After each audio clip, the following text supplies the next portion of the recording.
और क्या कहा उस महिला ने? बस इतना ही कहा उस महिला ने कि यदि राक्षस से अपने पौत्र को बचाना चाहती है तो बाल शिव को उसे बचाने के लिए भेजे। और मेरा शिव चला क्या? बिना मुझसे पूछे, बिना मेरे आज्ञा के चला गया वो।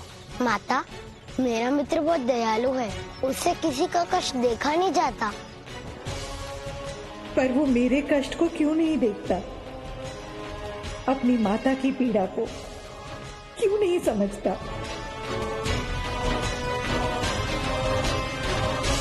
मेरा शिव भी ना, क्या आवश्यकता थी उसे उस वृद्धा के पौत्र की रक्षा हेतु राक्षस की गुफा में जाने की?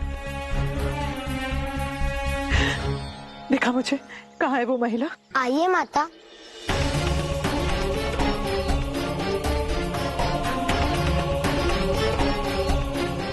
पता लगाना होगा प्रभु किसे बचाने गए हैं राक्षस के पास। आइए माता, आइए। माता, यही वो वृद्ध महिला जिन्होंने मित्र शिव को अपने पुत्र की रक्षा हेतु भेजा है।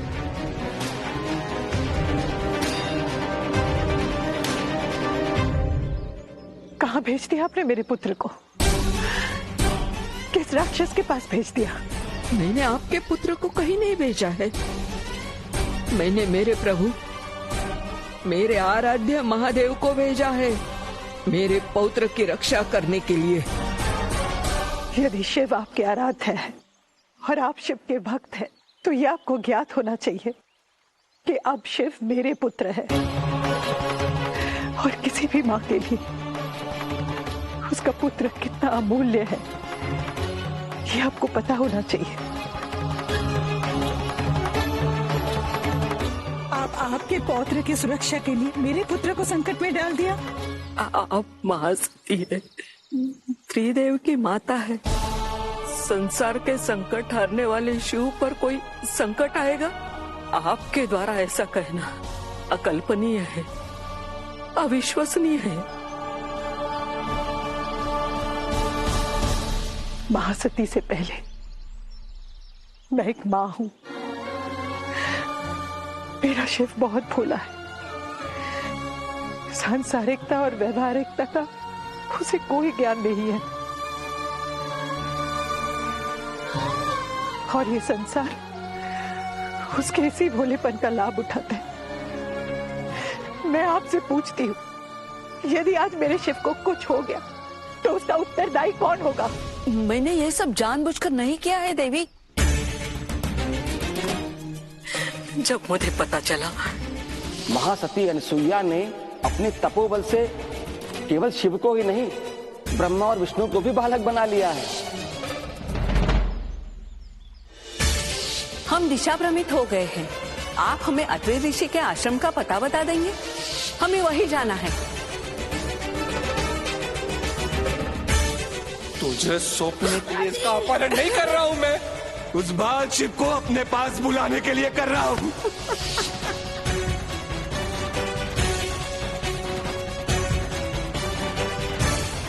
आप चिंता मत कीजिए, मैं आपके पौत्र को सकुशल लेकर आऊंगा। और मेरा दुर्भाग्य देखिए, मैंने मेरे प्रभु से आज तक कुछ मांगा नहीं। जब प्रभु सामने आए तो मांगने की इच्छा हो गई, तो मुझे मांगना पड़ा। अब तो ऐसे लगता है कि इस अभागन को दर्शन करने की कामना ही नहीं रखनी चाहिए थी। समझ में नहीं आता है कि किसे दोष दूं। कैसे मेरा नन्हा सा बाल शिव सामना करेगा उस विशाल राक्षस का? माता, आप चिंतित ना हो, मैं जाता हूँ प्रभु के पास। देवी, प्रभु किस दिशा में गए हैं? दक्षिण दिशा के पर्वतीय गुफा में, ऐसा उस राक्षस ने बोला। माता, आप प्रतीक्षा कीजिए, मैं प्रभु को लेकर शीघ्र वापस लौटूंगा।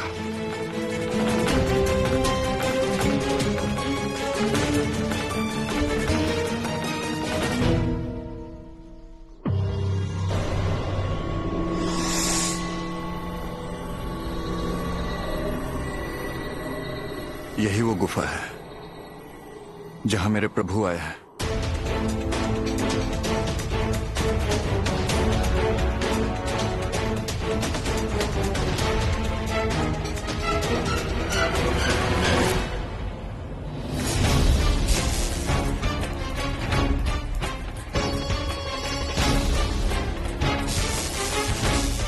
ये क्या? त्रिशूल की गति इतनी मंद क्यों पड़ गई? ए त्रिशूल, अपना ये व्यर्थ का प्रयास बंद कर। जब तक मेरी मणि की शक्ति इस गुफा में है, मुझे कोई नहीं मार सकता, कोई नहीं। न अस्त्र, न शस्त्र, न जल, न अग्नि, न वायु, न दल, कोई नहीं, कोई नहीं।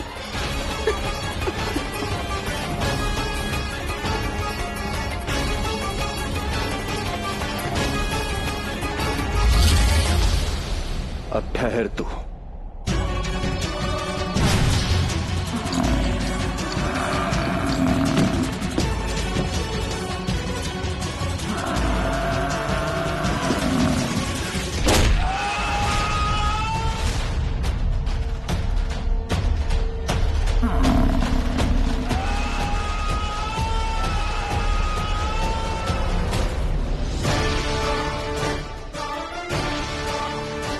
अद्भुत मित्र, मित्र की सहायता के लिए मित्र भी आ गए।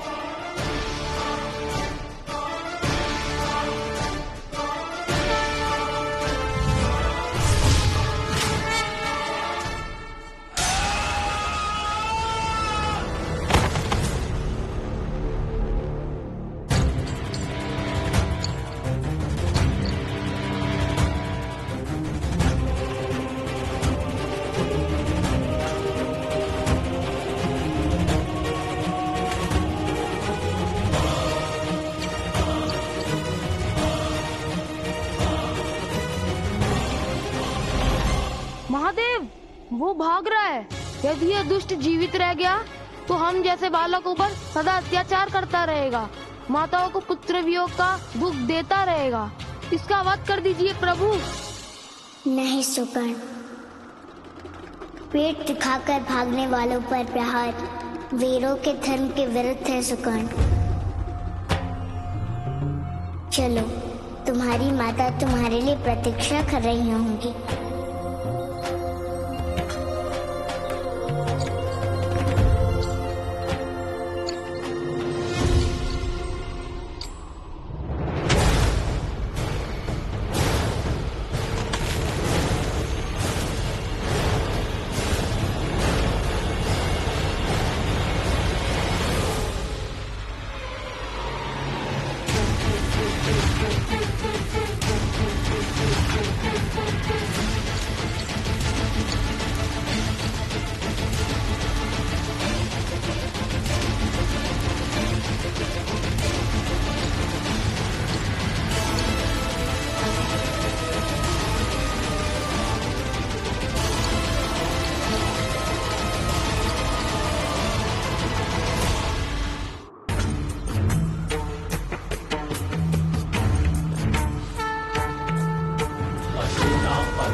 बुरे कर्म के अंत का समय भले निर्धारित नहीं होता, परंतु परिणाम अवश्य निर्धारित होता है। यथा बुरे का अंत सदा बुरा।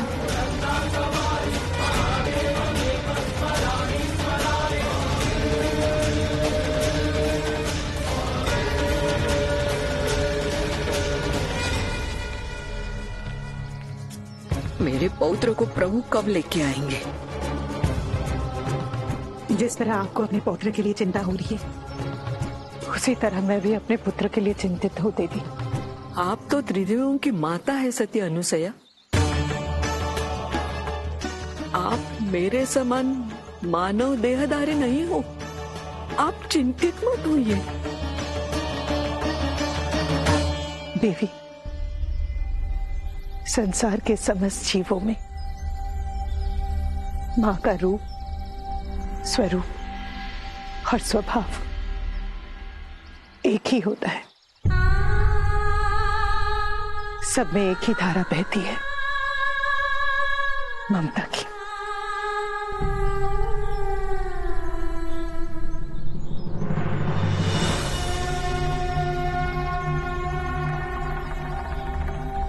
माता,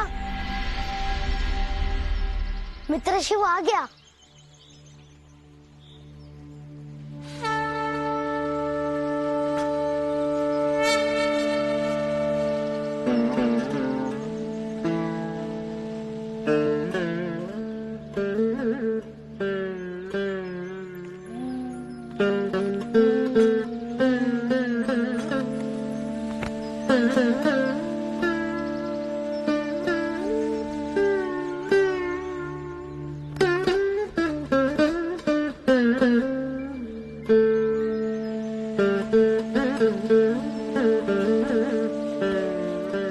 शिव, तू ठीक तो है ना?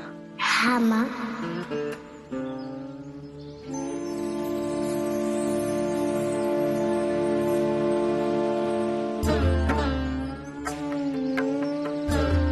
लीजिए, मैं आपके पौत्र को सकुशल लेकर आ गया। मेरा जीवन धन्य हो गया प्रभु। आपने मेरी भक्ति स्वर कर दी।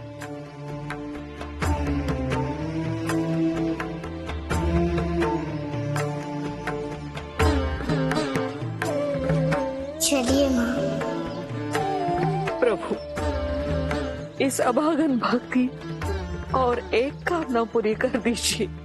फिर मैं आजीवन आपसे कभी कुछ नहीं मांगूंगी। कहिए, क्या चाहिए आपको? मैं एक बार साक्षात अपने आराध्य की आरती करना चाहती हूँ। बस इतनी छोटी सी कामना? मेरे लिए यही बहुत विराट और महान है। जिस कार्य को करके आंतरिक सुख की प्राप्ति हो, वो कार्य अवश्य करना चाहिए, है ना माँ? दिगंबरा महेश्वरा, दिगंबरा महेश्वरा, तुम्ही से है ये दिग दिगंत, तुम्ही तो हो आदि अनंत, तुम्ही से है ये दिग दिगंत, तुम्ही तो हो आदि अनंत।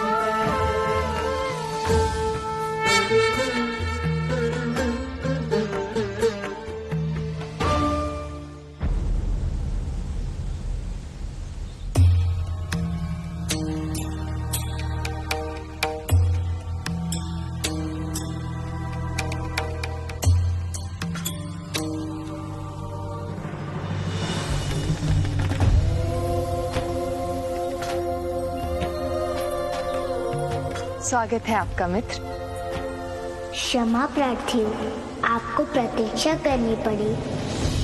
नहीं मित्र, अपनों की प्रतीक्षा पीड़ा नहीं देती, अपितु भविष्य में आने वाले सुखद पल की सुखद अनुभूति कराती है।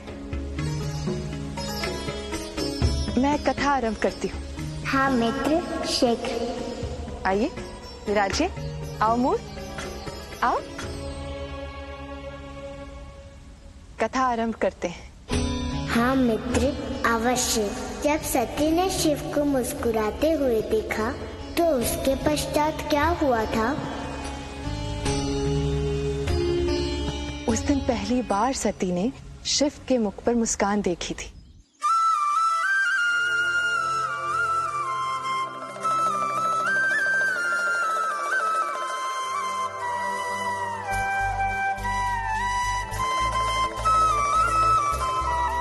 जिससे वो बहुत आहत हुई। सती के प्रति शिव के ऐसे व्यवहार का क्या कारण था मित्र? त्रिकालदर्शी का आंतरिक प्रेम सती देख नहीं पा रही थी, क्योंकि आंतरिक प्रेम को प्रदर्शन का आश्रय नहीं लेना पड़ता, परंतु सती इसके अंतर्भाव को समझ नहीं पा रही थी और शिव में अपने प्रति प्रेम चिन्ह को ना देखते हुए वो मानसिक ध्वनि में डूबती चली गई और वहां से विचारों में खोई वो महल को लौट गई। और वहां मुख्य द्वार पर क्रोध से उबलते हुए प्रजापति दक्ष उनकी प्रतीक्षा कर रहे थे। सती कहाँ गई थी? महर्षि दधीचि के आश्रम। क्यों? किस लिए गई थी? अपने प्रिय शिव से मिलने।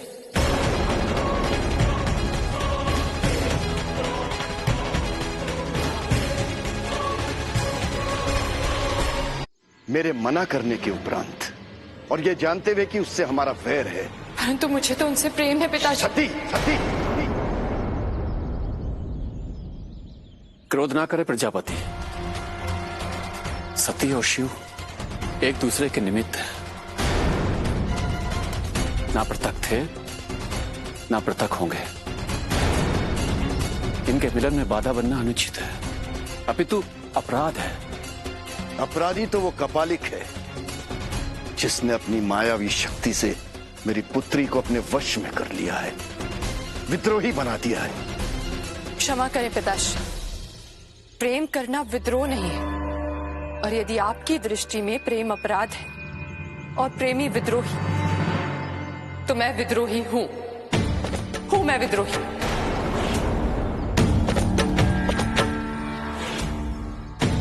क्या वो निकृष्ट अघोरी भी तुमसे उतना ही प्रेम करता है जितना तुम उससे करती हो?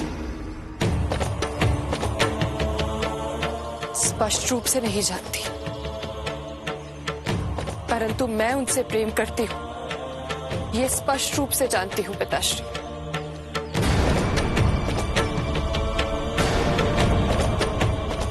एकांगी प्रेम का कोई अस्तित्व नहीं होता पुत्री। एकांगी प्रेम में केवल दुख होता है, इसलिए भूल जाओ उसे। असंभव है उन्हें भूलना पिताश्री। मेरे हृदय पर अब मेरा अधिकार नहीं, शिव का है।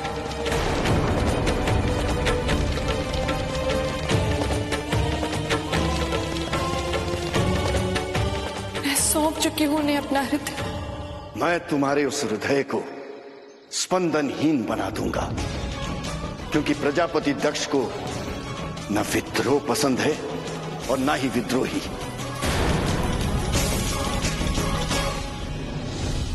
जब निर्भीक सती ने अपने पिता को सत्य बता दिया, तब क्या हुआ मित्र? कठोर और शिव प्रतिरोधी प्रजापति दक्ष को सती का सत्य स्वीकार नहीं था। तब तो सती को उस सत्य का भारी मूल्य चुकाना पड़ा होगा। हाँ, चुकाना पड़ा। प्रजापति दक्ष ने सती को कारावास का कठोर दंड दिया। सैनिकों, ले जाओ इस विद्रोही को और कारावास में डाल दो।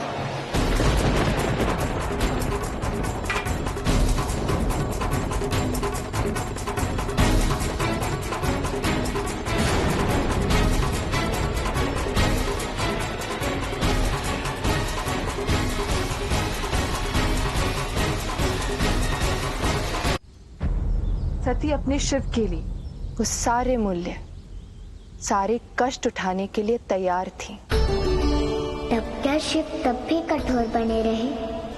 उनके दुख पर उन्हें दया नहीं आई मित्र? आई। प्रेम में कठोरता अधिक समय तक स्थायी नहीं रहती। सती की पीड़ा शिव की पीड़ा थी।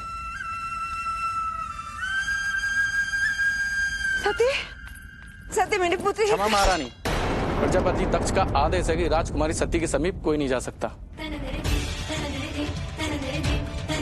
ये तूने क्या किया पुत्री? वापस लौट जाइए। ऐसा क्यों किया? सत्य के लिए।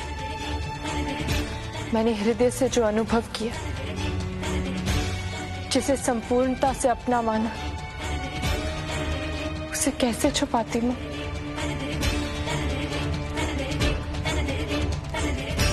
क्या तो ये सब कुछ विस्मृत नहीं कर सकती?